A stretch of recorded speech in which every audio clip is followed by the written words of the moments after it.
కష్టదశలో విమోచన కోసం, విడుదల కోసం దావీదు ప్రార్థిస్తున్నాడు. మనము ఇంతవరకు విన్న కీర్తనల్లో చాలా మట్టుకు దావీదే రచించాడు. ఆయనే స్వరకల్పన చేశాడు. ఈ 31వ కీర్తనలో కూడా మనకు గొప్ప సందేశమున్నది. ఎంత గొప్ప భక్తులకైనా కష్టాలు తప్పవు.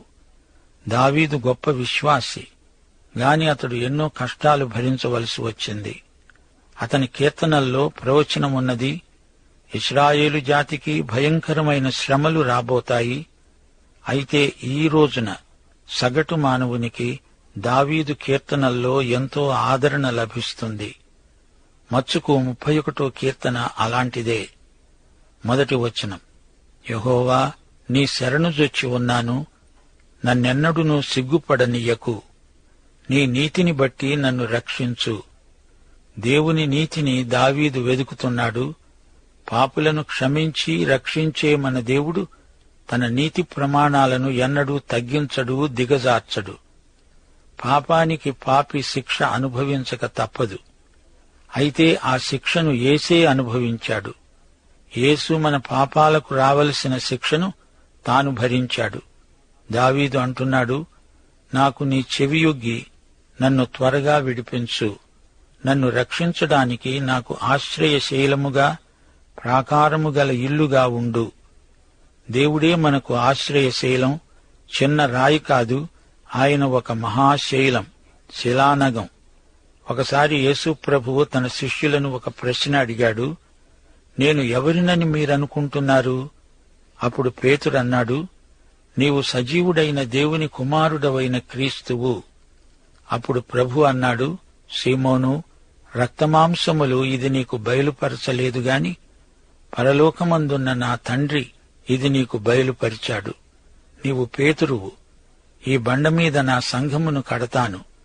పాతాళలోక ద్వారములు దాని ఎదుట నిలువనేరవు.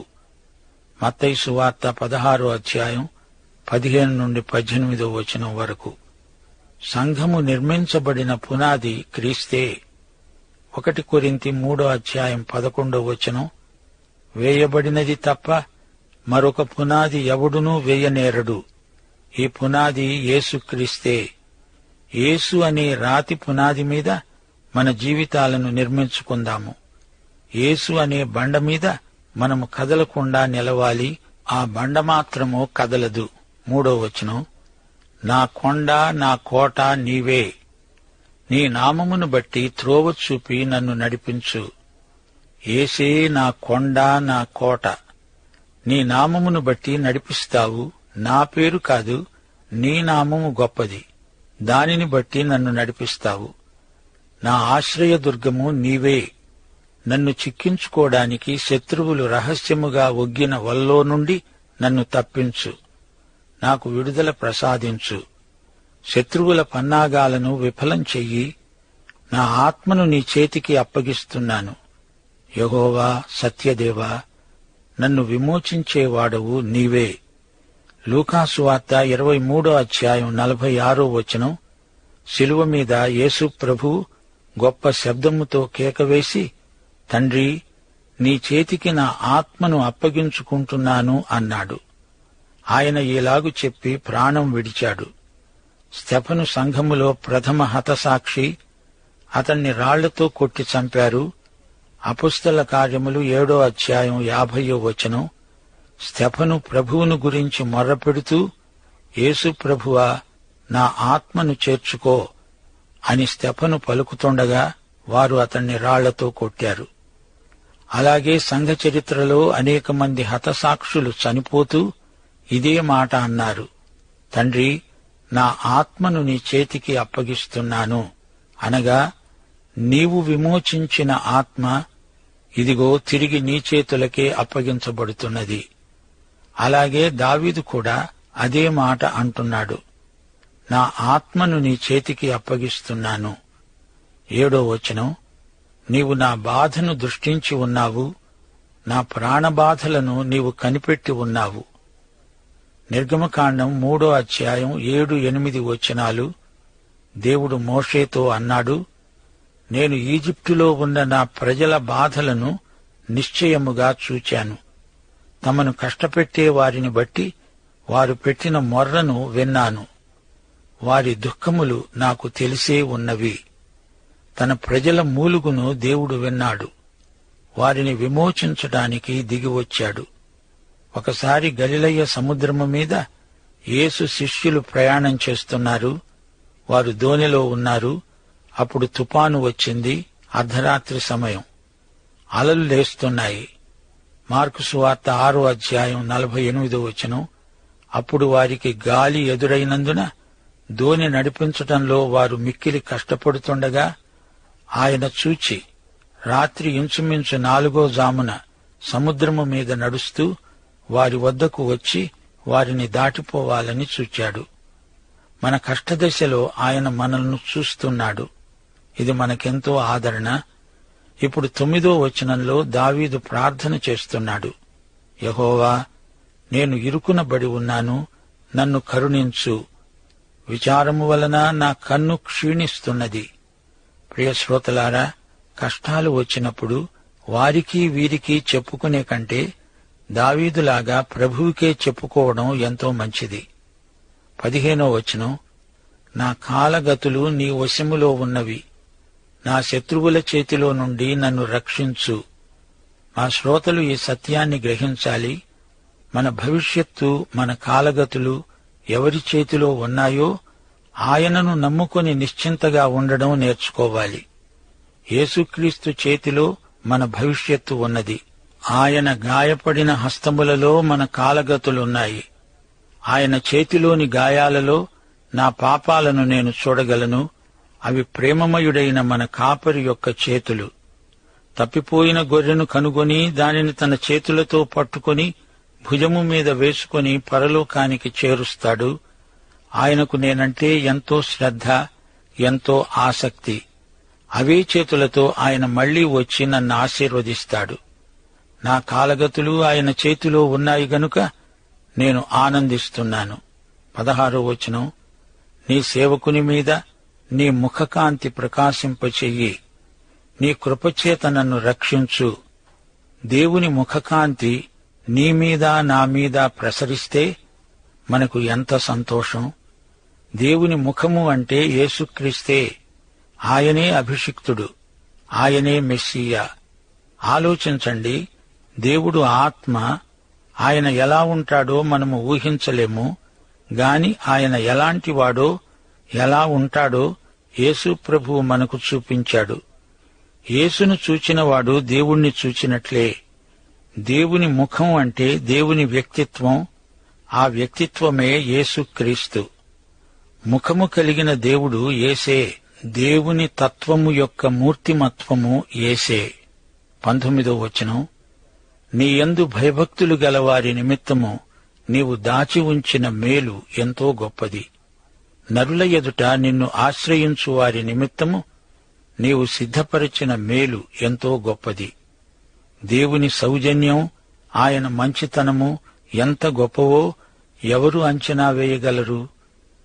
కీర్తన 107, 1-2 వచనాలు. యెహోవా దయాళుడు, ఆయనకు కృతజ్ఞతాస్తుతులు చెల్లించండి. ఆయన కృప నిత్యమూ ఉంటుంది. యెహోవా విమోచించిన వారు ఆ మాట పలుకుదురుగాక. విరోధుల చేతిలో నుండి ఆయన విమోచించిన వారు ఆ మాట పలుకుదురుగాక. ప్రభువు యొక్క మంచితనాన్ని గురించి మనము ఎక్కువగా మాట్లాడాలి. మనుష్యుల మంచితనాన్ని ఊరికే మెచ్చుకొని ప్రయోజనం లేదు. దేవుని మంచితనాన్ని అందరికీ చెప్పండి. దేవుణ్ణి మహిమపరచండి. ప్రియ శ్రోతలు, ఇప్పుడు మనం 32వ కీర్తనలోకి వస్తున్నాము. ఈ కీర్తన ఆణిముత్యం లాంటిది. దైవధ్యానం, ప్రబోధం. ఇశ్రాయేలు భవిష్యత్తును గురించిన ప్రవచనం. ఇశ్రాయేలు కోసం దేవుడు మహోజ్వలమైన భవిష్యత్తును సిద్ధపరిచి ఉంచాడు. ఈ కీర్తనను ధ్యానం చేస్తే మనకెన్నో సత్యాలు బోధపడతాయి. ఈ కీర్తన శీర్షిక హీబ్రూ భాషలో మస్కిల్ అని ఉంది. ఈ మాట ఇశ్రాయేలు జాతిని ఉద్దేశించింది. దానియేలు గ్రంథం 11వ అధ్యాయం 33వ వచనం. జనములో బుద్ధిమంతులు అనేకులకు బోధిస్తారు. ఈ బోధనే మస్కిల్ అంటారు. దానియేలు గ్రంథం 11వ అధ్యాయం 35వ వచనం. నిర్ణయకాలము ఇంకా రాలేదు గనుక అంత్యకాలము వరకు జనులను పరిశీలించడానికి, పవిత్రపరచడానికి బుద్ధిమంతులలో కొందరు కూలుతారు. దానియేలు 12వ అధ్యాయం 3వ వచనం. బుద్ధిమంతులైతే ఆకాశమండలములోని జ్యోతులను పోలిన వారై ప్రకాశిస్తారు. 10వ వచనంలో అనేకులు తమను శుద్ధిపరచుకొని ప్రకాశమానులు, నిర్మలులు అవుతారు. దుష్టులు దుష్టకార్యాలు చేస్తారు గనుక ఏ దుష్టుడు ఈ సంగతులు గ్రహించలేడు గాని బుద్ధిమంతులు గ్రహిస్తారు. ఈ వచనాలలో బుద్ధిమంతులు అని ఉన్న చోటనెల్లా హీబ్రూ భాషలో మస్కిల్ అనే పదం వాడబడింది. కొత్త నిబంధనలో మత్తయి సువార్త 24వ అధ్యాయం 15వ వచనంలో ప్రభువు అన్నాడు, ప్రవక్త అయిన దానియేలు ద్వారా చెప్పబడిన నాశనకరమైన వస్తువు పరిశుద్ధ స్థలమందు నిలిచి ఉండడం మీరు చూడగానే చదివేవాడు గ్రహించునుగాక, అనగా మస్కెల్. ప్రభు అయిన యేసుక్రీస్తు మనకు చేసిన ప్రబోధాలు ఎన్నో ఉన్నాయి. వాటిని చదివేవారు, వినేవారు గ్రహించెదరుగాక. మస్కెల్. ప్రియ శ్రోతలారా, ప్రకటన గ్రంథం 6 నుండి 18వ అధ్యాయం వరకు మహాశ్రమలను గురించి వర్ణించబడింది. 13వ అధ్యాయంలో 2 మృగాలు వస్తాయి. ప్రపంచ నియంత వస్తాడు. ప్రకటన గ్రంథం 13వ అధ్యాయం 18వ వచనంలో బుద్ధిగలవాడు మృగము యొక్క సంఖ్యను లెక్కింపనీయండి, అదొక మనుష్యుని సంఖ్య, ఆ సంఖ్య 666. ఇందులో జ్ఞానము కలదు, మస్కెల్. అలాగే 32వ కీర్తన మస్కెల్ కీర్తన. భవిష్యత్తులో దేవుని ప్రజలకు ఏమి సంభవించబోతోందో తెలిపే కీర్తన. ఇందులో దావీదు ఒప్పుకోలు ఉన్నది. 51వ కీర్తన కూడా అలాంటిదే. 32వ కీర్తనలో దావీదు పాపక్షమాపణ పొందాడు. కాని 51వ కీర్తనలో దావీదు క్షమాపణను కోరుతున్నాడు. 32వ కీర్తన ఒక ప్రబోధం. 1వ వచనం, తన అతిక్రమములకు పాప పరిహారము నొందినవాడు, తన పాపమునకు ప్రాయశ్చిత్తము నొందినవాడు ధన్యుడు. యెహోవా చేత నిర్దోషి అని ఎంచబడినవాడు, ఆత్మలో కపటము లేనివాడు ధన్యుడు.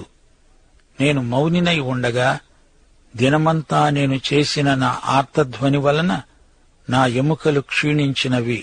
దివారాత్రులు నీ చేయి నా మీద బరువుగా ఉంది. నా సారము వేసవికాలమున ఎండినట్లు అయిపోయింది. శలా. దావీదు పాపక్షమాపణ పొందినవాడు, అందుచేత అతనికి ఎంతో ఆనందం. 1వ కీర్తనలో కూడా ధన్యత ఉన్నది. ఆ ధన్యత ఆదర్శమానవుడైన యేసుక్రీస్తుకే వర్తిస్తుంది. గాని ఇక్కడ పాపక్షమాపణ పొందిన వ్యక్తి ధన్యుడు. గలతీపత్రిక 3వ అధ్యాయం 10వ వచనం, ధర్మశాస్త్రము విధించిన క్రియలకు సంబంధించిన వారందరూ శాపమునకు లోనై ఉన్నారు. ఎందుకనగా ధర్మశాస్త్ర గ్రంథమందు వ్రాయబడిన విధులన్నీ చేయుటయందు నిలకడగా ఉండని ప్రతివాడు శాపగ్రస్తుడు అని వ్రాయబడి ఉన్నది. ధర్మశాస్త్రమంతా నెరవేర్చగలవాడు క్రీస్తే. అయితే ఈ కీర్తనలో పాపక్షమాపణ నొందినవాడు ధన్యుడు. క్రీస్తు మన పాపాలు క్షమించడానికి తన రక్తమూల్యం చెల్లించాడు. అందుచేత రోమాపత్రిక 4వ అధ్యాయం 5వ వచనం ప్రకారం పనిచేయక భక్తిహీనుణ్ణి నీతిమంతునిగా తీర్చేవాని యందు విశ్వాసముంచేవానికి వాని విశ్వాసము నీతిగా ఎంచబడుతున్నది. ఆదాము హవ్వల నుండి మొదలుకొని ప్రతి ఒక్కరూ క్రీస్తు వైపు చూచి రక్షణ పొందారు. క్రీస్తు వస్తాడని వారు నిరీక్షించారు. అయితే వచ్చిన క్రీస్తును మనము విశ్వసిస్తున్నాము. క్రీస్తునందు విశ్వాసముంచిన వారికి నీతి ఆరోపించబడుతుంది. రోమాపత్రిక 4వ అధ్యాయం 25వ వచనం, ఆయన మన అపరాధముల నిమిత్తము అప్పగించబడి మనము నీతిమంతులముగా తీర్చబడడానికి లేపబడ్డాడు. దావీదు తన పాపాన్ని గురించి ఎంతో పశ్చాత్తాపం చెందాడు. దేవుని సన్నిధిలో పాపం చేసి ఎవడూ తప్పించుకోలేడు. 1 కొరింథీ 11వ అధ్యాయం 31, 32 వచనాల్లో పౌలు అంటున్నాడు, మనలను మనమే విమర్శించుకొనిన ఎడల తీర్పు పొందము. మనము తీర్పు పొందిన ఎడల లోకముతో పాటు మనకు శిక్షావిధి కలుగకుండునట్లు ప్రభువు చేత శిక్షించబడుతున్నాము. గనుక ఇప్పుడే మనలను మనమే సరిదిద్దుకుంటే మంచిది. దావీదు బెర్షెబ ఎడల పాపం చేసినప్పుడు నాతాను ప్రవక్త వచ్చి గొర్రె కథ చెప్పాడు. బీదవాని గొర్రెను ధనికుడు అన్యాయంగా లాక్కున్నాడు, అలాంటి వాణ్ణి ఏమి చెయ్యాలి అన్నప్పుడు దావీదు ఆ నేరస్తుణ్ణి శిక్షించాలి అన్నాడు. అప్పుడు నాతాను, ఆ మనుష్యుడవు నీవే అని వ్రేలు పెట్టి చూపించాడు. అప్పుడు దావీదు పశ్చాత్తాపం చెందాడు. ఈ కథ 2 సమూయేలు 12వ అధ్యాయం మొదటి 7 వచనాల్లో ఉన్నది. ఇప్పుడు 32వ కీర్తన 5వ వచనం. నా దోషమును కప్పుకొనక నీ ఎదుట నా పాపమును ఒప్పుకున్నాను. యెహోవా సన్నిధిని నా అతిక్రమములు ఒప్పుకుంటాననుకున్నాను. నీవు నా పాపదోషమును పరిహరించి ఉన్నావు. ఇదే మాట 1 యోహాను 1వ అధ్యాయం 9వ వచనంలో చెప్పబడింది. మన పాపములను మనము ఒప్పుకొన్న ఎడల ఆయన నమ్మదగిన వాడు, నీతిమంతుడు గనుక ఆయన మన పాపములను క్షమించి సమస్త దుర్నీతి నుండి మనల్ని పవిత్రులుగా చేస్తాడు. 6వ వచనం, నీ దర్శన కాలమందు భక్తిగల వారందరూ నీకు ప్రార్థన చేస్తారు. విస్తార జలప్రవాహములు పొరలి వచ్చినా నిశ్చయముగా అవి వారి మీదికి రావు. ఇక్కడ దావీదు నోవహు కాలంలో వచ్చిన జలప్రళయాన్ని గుర్తు చేసుకుంటున్నాడు. జలప్రళయం వచ్చినప్పుడు నోవహు ఓడలో ఉన్నాడు. బయట ఉన్న వారందరూ నశించారు. గాని నోవహు పైకి ఎత్తబడ్డాడు. జలప్రళయం తీర్పు జలములు నోవహు మీదికి రాలేదు. ఈసారి మరో తీర్పు రాబోతోంది. అది జలప్రళయం కాదు, అగ్నిప్రళయం. సోదరుడా, సోదరి, అలాంటి సమయంలో నీవేమి చేయగలవు? 7వ వచనం, నాకు దాగే చోటు నీవే. శ్రమలో నుండి నీవు నన్ను రక్షిస్తావు. విమోచన గానములతో నీవు నన్ను ఆవరిస్తావు. సెలా అనగా ఆగు, చూడు, విను. చెప్పబడిన విషయాలను ఆలోచించు. సెలా అనేది సంగీతంలో విరామం. అప్పుడు వాయిద్యాలు ఆగిపోతాయి. అందరూ మౌనం పాటిస్తారు. పాడబడిన కీర్తనను ధ్యానిస్తారు. సోదరీ సోదరులారా, ఆలోచించండి. దేవునితో సహవాసం ఎడతెగక కొనసాగాలి. మనకు దాగే చోటు దేవుడే. ఆయనే మనకు ఆశ్రయం. 8వ వచనం, నీకు ఉపదేశం చేస్తాను. నీవు నడువవలసిన మార్గమును నీకు బోధిస్తాను. నీ మీద దృష్టి ఉంచి నీకు ఆలోచన చెబుతాను.